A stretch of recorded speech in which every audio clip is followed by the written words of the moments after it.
अखिलेश जी कानपुर से। राधे राधे महाराज जी। महाराज जी, सतयुग में 10,000 वर्ष ब्रह्मचर्य से रहकर दाहिने पैर के बल अंगूठे पर खड़े होकर दोनों हाथ उठाकर मंत्र जप करने से जो फल मिलता था, वही कलयुग में केवल 24 घंटे नाम कीर्तन से उसी फल की प्राप्ति होती है।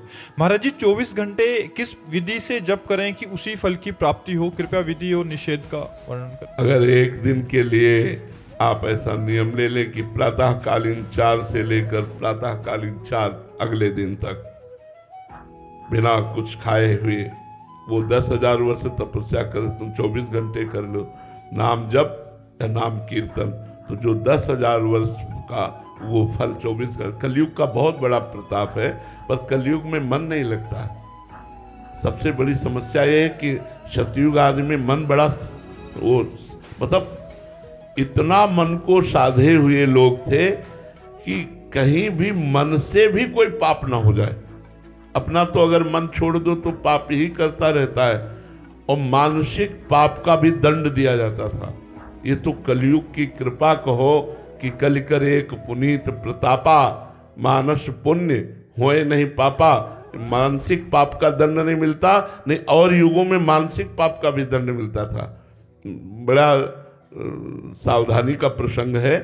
भगवान परशुराम जी की माता रेणुका जी जब नग्न जी की संध्या का जल लेने के लिए गंगा जी के समीप गई, वहां देखा एक गंधर्व अप्सरा के साथ विलास कर रहा था।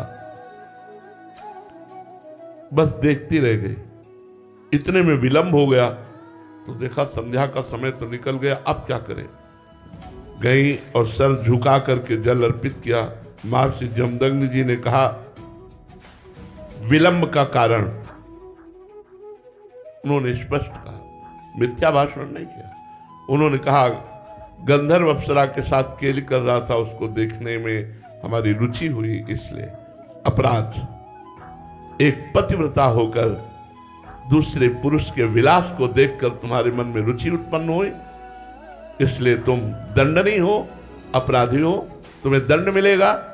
अपने पुत्रों से कहा उठो और इसका गला काट दो। किसी की हिम्मत नहीं हुई कि मां का गला काट दे।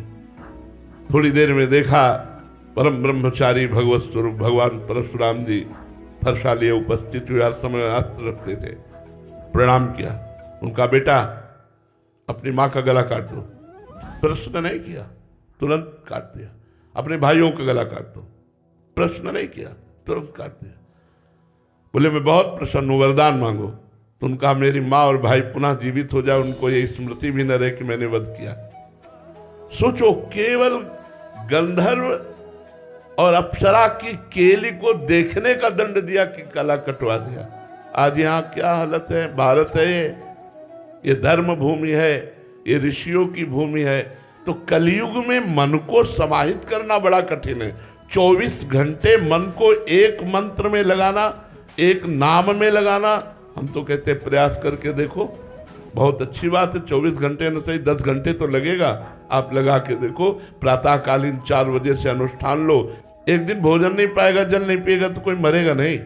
24 घंटे आज प्रातःकालीन 4 बजे से कल प्रातःकालीन 4 बजे तक मंत्रानुष्ठान।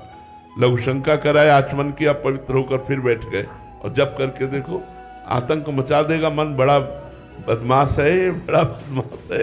एक क्षण में नजारे कहां से कहां ले जाता है। कलयुग में ये सुविधा तो है, लेकिन है बहुत कठिन। मन बड़ा पवित्र है, इसलिए भगवान में नहीं लगता। पूरा जीवन हो गया यार संभालते हुए, फिर भी जरा सा चूक करो तो भगवान का विस्मरण कर बैठता है। संसार के किसी भी दृश्य में राजी हो जाता है। बड़ा मतलब बड़ा विचित्र है।